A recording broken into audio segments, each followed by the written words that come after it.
Breaking news. Duvvada Madhuri Appanna audio కేసులో big twist చోటు చేసుకుంది. తన భర్త కనిపించడం లేదు అంటూ శ్రీకాకుళం ఎస్పీకి అప్పన్న భార్య ఫిర్యాదు చేసింది. సోమవారం నుంచి అప్పన్న కనిపించడం లేదు అంటూ కంప్లైంట్లో పేర్కొన్నారు. ఎవరో ఇద్దరు వచ్చి తీసుకెళ్లారంటూ ఎస్పీ తెలిపారు. అయితే ఎంక్వైరీ కోసం తీసుకెళ్లారా, కిడ్నాప్ చేశారా అన్నది ఇంకా తెలియాల్సి ఉంది. తన భర్తకు ప్రాణహాని ఉంది అంటూ కన్నీరు పెట్టుకుంటోంది. ఈ రాజకీయాలకు తాము బలైపోతున్నామంటూ వాపోతోంది. ఏడాదిన్నర నుంచి సొంత ఊరిలో అడుగు పెట్టలేకపోతున్నామంటూ తీవ్ర ఆవేదన వ్యక్తం చేస్తున్నారు.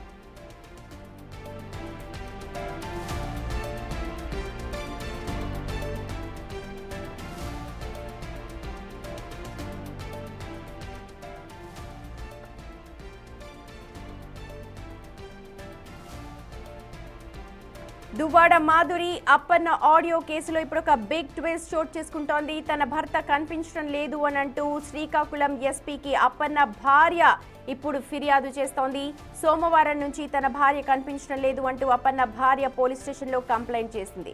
అయితే ఎవరో ఒక ఇద్దరు మనుషులు వచ్చి తనని తీసుకువెళ్లారు అని అంటున్నారు.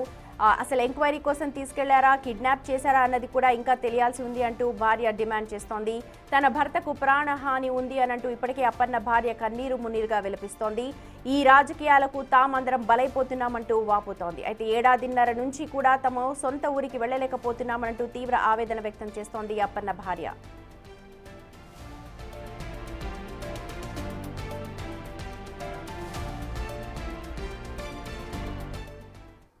మా ప్రతినిధి షణ్ముఖ్ జాయిన్ అవుతున్నారు మోర్ అప్డేట్స్ అందించడానికి. షణ్ముఖ్, పోలీసులు ఏం చెప్తున్నారు ఈ పూర్తి వ్యవహారంపై?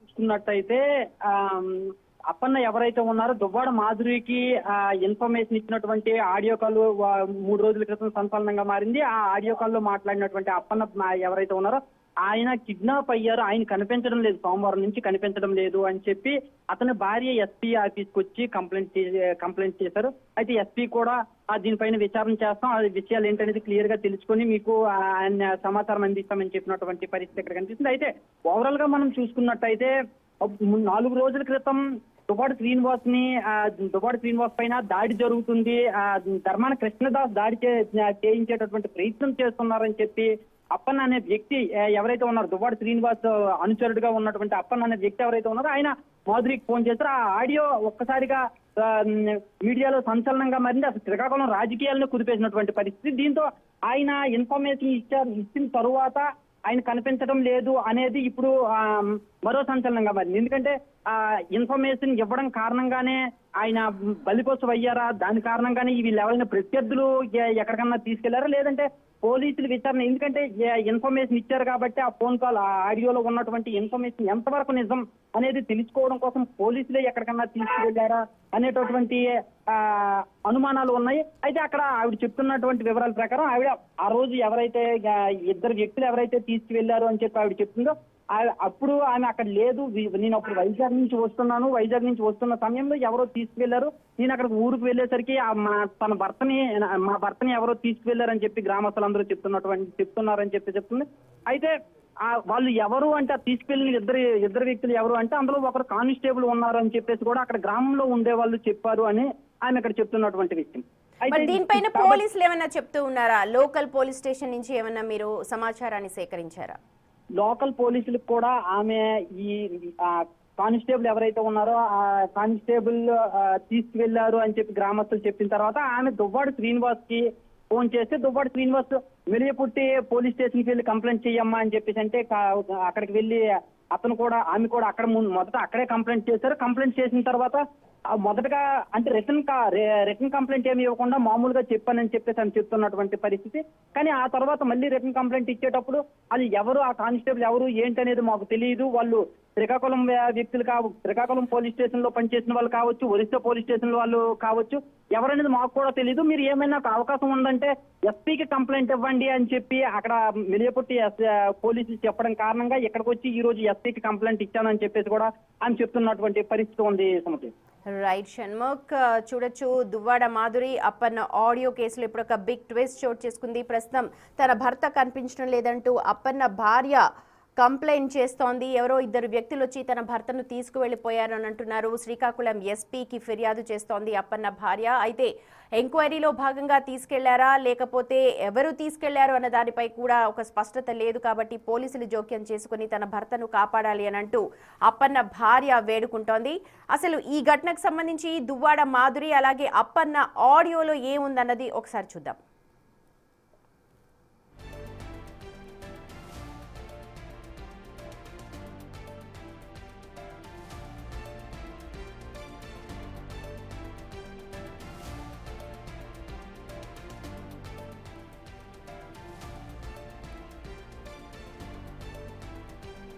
రైట్, ఆడియోని ఒకసారి మనం వినే ముందు ఈ దువ్వాడ మాధురి అలాగే అప్పన్న వ్యవహారంలో అయితే ప్రస్తుతం అప్పన్న భార్య పోలీసులను ఆశ్రయించింది. శ్రీకాకుళం ఎస్పీని ఆశ్రయించింది. తన భర్తను ఎవరో ఇద్దరు వ్యక్తులు వచ్చి తీసుకువెళ్లారు. వాళ్ళు పోలీసులా లేకపోతే ఇంకా ఎవరు అన్న దానిపైన ఒక క్లారిటీ లేదు. కాబట్టి పోలీసులు తన భర్తకు రక్షణ కల్పించాలని కోరుతోంది. ఇప్పటికే సంవత్సరంన్నర నుంచి తాము సొంత ఊరికి వెళ్ళలేకపోతున్నాము ఈ రాజకీయాల వల్ల.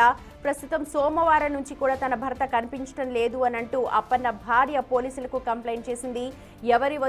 తాను తన భర్తను తీసుకెళ్లేటప్పుడు అక్కడ లేనని, గ్రామస్తులందరూ కూడా ఎవరో ఇద్దరు వ్యక్తులు, ఒకరు యూనిఫామ్ లో ఉన్నారు, పోలీస్ యూనిఫామ్ లో కానిస్టేబుల్ లాగా కనిపిస్తూ ఉన్నాడు, అతను వచ్చి తీసుకెళ్లాడు అని చెప్పి గ్రామస్తులందరూ కూడా అప్పన్న భార్యకు చెప్తూ ఉన్నారు. సో తన భర్తకి ప్రాణహాని ఉంది కాబట్టి అసలు ఎవరు తన భర్తను తీసుకెళ్లారన్న దానిపై ఫిర్యాదు చేయడానికంటూ శ్రీకాకుళం పోలీస్ స్టేషన్కి వెళ్ళింది అప్పన్న భార్య. అసలు దువ్వాడ మాధురి అప్పన్నకు సంబంధించిన ఆడియోలో ఏముంది, ఏం మాట్లాడారు అన్నది ఒకసారి మనం కూడా విందాం. అమ్మా నమస్కారం. అప్పన్న నమస్తే, ఎక్కడున్నావు? అమ్మా నేను పాతపట్నం వచ్చానమ్మా నిన్ననే. పక్కన ఎవరు లేరు కదా? లేరు. అదే సార్ విజయవాడ ఆగాను సార్, కాఫీ దగ్గర. ఏంటి అప్పన్న ఇందాక ఫోన్ అది ఏంటి నాకు అర్థం కలగదు, ఒకసారి నాకు చెప్పు క్లారిటీగా. అమ్మా నిన్న నేను దోసం దగ్గరికి వెళ్ళానమ్మా. దోసం దగ్గరికి వెళ్తే ఏట్రా మీ వాడు రెచ్చిపోతున్నాడు, మరి ఇలాగ ఉండదురా, మరి ఇక్కడ నర్సనపేట దాటి వెళ్ళలేడు, ఈయన పైలు వెళ్ళిపోవాలి కానీ మేము అందరం కూడేస్తాంరా అనేసి అన్నాడు. అయితే మరి నేనేం చేస్తానన్నా అనేసాను నేను. అనేసిన తర్వాత అక్కడ ఓ ఎంపీపీ, పోలాక్ ఎంపీపీ, ఆయన ముద్దాడ బైరగి నాయుడు, ఆరంగి మురళి ఏదైనా ఇడము అని చెప్తున్నారు. కొడతారు అంటే మరి రేట్ లేదమ్మా, కొడతారు అది ప్లాన్ చేస్తున్నారు బాగా. మొన్న గతసారి ఒకలాగా ఉండేది, ఇప్పుడు ఒకలాగా ఉంది. అయితే నేను అన్నాను ఏంటి అన్నయ్య ఇప్పుడు కరెక్ట్ కాదు, ఈ రోజు గొడవ వచ్చింది తిలక్ బ్యాచ్ వాళ్ళే కదా అన్నాను నేను. అంటే అదే నీకు తెలుసారా అనేసాడు. అయిన తర్వాత సరేలే మనం ఊరుకుందా, సార్కి ఒక జాగ్రత్తగా ఉండమన్నా చెప్తామా, నేను ఇందాక ఫోన్ చేసి చెప్పాను. ఈ ఇన్ఫర్మేషన్ అయితే పక్క కొట్టడానికి అయితే ప్లాన్ చేస్తున్నారు, ఇదైతే పక్క ప్లాన్ చేస్తున్నారు. తర్వాత ఇంకొక విషయం కూడా నాకు 2:30 తర్వాత నిమ్మాయి నుంచి మా ఊరు నుంచి మళ్ళా ఒక న్యూస్ వచ్చింది. ఎలాగైనా శ్రీనికి నిమ్మాడ్ జంక్షన్ లో కొట్టడానికి ప్లాన్ చేస్తున్నారు. ఓకే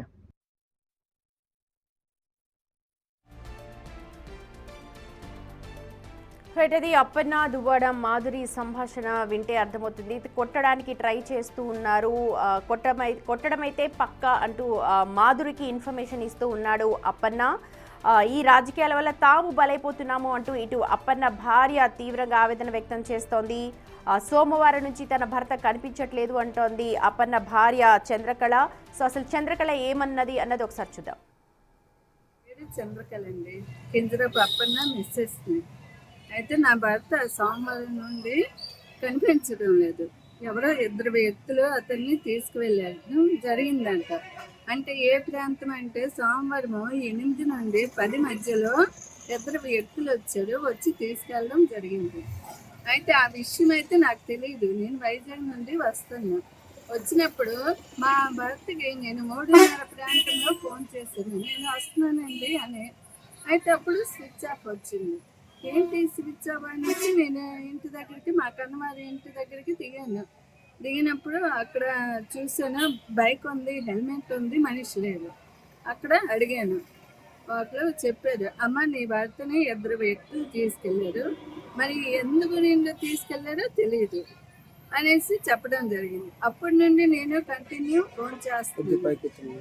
నాకు ఏది తోచక నేను డిఎస్ సార్కి ఫోన్ చేశాను, ఇంతవాడి సార్కి ఫోన్ చేస్తే అమ్మ ఆధార్యపడకు, నువ్వు కంప్లైంట్ ఇయ్యు, మిలేపుట్టి స్టేషన్కి వెళ్ళి కంప్లైంట్ ఇయ్యు అంటే నేను వెంటనే 6:30 ప్రాంతంలో వెళ్ళి ఇవ్వడం జరిగిందంటే నేను రాతపూర్వకంగా ఏమీ ఇవ్వలేదు. అతనికి కేవలం ఎఫ్ఐఆర్ రాయండి అంటే లేదమ్మా డైరీలో నేను రాస్తున్నా అని డైరీలో రాశారు. రాసి ఏమన్నారు, రేపు 9 గంటల వరకు నేను ఎంక్వైరీ చేస్తాను, అది ఏం జరిగిందో నేను కనుక్కొని నీకు చెప్తాను అన్నారు. ఓకే అనేసి నేను వెళ్ళిపోయి నెక్స్ట్ డే ఇంకా స్టేషన్కి వెళ్తాను అన్నప్పటికీ అక్కడ కొంతమంది అబ్బాయిలు డిస్కషన్ పెడుతున్నారు. వాళ్ళు మా కన్నవారు కాబట్టి వాళ్ళ ఫ్రెండ్స్ నాకు. వాళ్ళు అన్నారు, అమ్మ అక్క ఇలాగ జరిగింది, నిన్న ఎవరో 2 కానిస్టేబుల్ని, ఒక కానిస్టేబుల్ పేరు చందు సారు, అతను మెదిపట్లో అంటే 2 years 3 years బిఫోర్ అక్కడ పనిచేసే వాళ్ళు. అందుకే మేము చందు సార్ ఎందుకు తీసుకెళ్తున్నారు అనేసి నాకు డౌట్ వచ్చి ఏమో ఏదో ఇన్ఫర్మేషన్కి తీసుకెళ్ళి ఉంటారు అనేసి అన్నారు. అనగానే నేను వెంటనే ఎస్ఐ సార్కి ఫోన్ చేస్తే అమ్మ నేను ఈరోజు పూజ కదా బిజీలో ఉన్నాను, తర్వాత కాల్ చెయ్యి అనేసారు. ఆ తర్వాత నేను ఊరుకున్నాను. నిన్న వెళ్ళాను, కంప్లైంట్ మళ్ళీ రాతపూర్వకంగా తీసుకెళ్ళి ఇవ్వడం జరిగింది. అయితే సార్ ఏమన్నారు, అమ్మ మా వాళ్ళు అయితే ఎవరు తీసుకెళ్ళలేదు, మరి ఎవరు చందు అంటున్నావో ఎవరో నాకైతే తెలియదు, కావచ్చు ఎక్కడ టెక్కల్ పోలీస్ స్టేషన్ అవ్వచ్చు, కోటబొమ్మ రావచ్చు, మరి లేకపోతే ఒడిశా వాళ్ళు కావచ్చు, అది నాకు తెలియదు.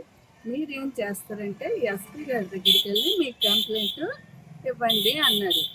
అయితే నిన్న రావడం జరిగింది, నిన్న నైట్ 6:30కి రావడం జరిగింది. సార్ లేరు, నేను రిటర్న్ అయిపోయాను. ఈ రోజు వచ్చాను, సార్కి కలిసిన తర్వాత నా ఇది ఇచ్చాను, అంటే సమస్య ఏదో ఉందో నేనే తెలియజేసాను. సార్ అన్నారు, ఓకే అమ్మ నేను చూస్తాను అనేసి అన్నారు. కానీ నాకు నా భర్త కావాలి, నాకు పాలిటీషియన్తో ఏ పని లేదు. వాళ్ళ వల్ల నాకు నష్టం కలిగింది. ఎందుకంటే నిమ్మాడ గ్రామంలో నాకు సంవత్సరం నుండి నా భర్త నేను అడుగు పెట్టలేదు. వ్యవసాయం ఉండిపోయింది. వ్యవసాయం 15 ఎకరాలు అలాగే సాగు చేయకుండా ఉండిపోయింది. తర్వాత మా అత్తయ్యకి పెన్షన్ తీస్తారు, మా వ్యవసాయం కడుపు తీస్తారు. నెక్స్ట్ మా తోటలో అందరూ కూడా బయటకు వెళ్ళి బతుకుతున్నారు పని చేసుకుని. మేము మా అన్ని దగ్గరికి వెళ్ళిపోయాము, డబ్బులకి ఒరిస్సా వెళ్ళిపోయాము. ఇప్పుడు కూడా వాళ్ళు మాకు కొంచెం లేదు.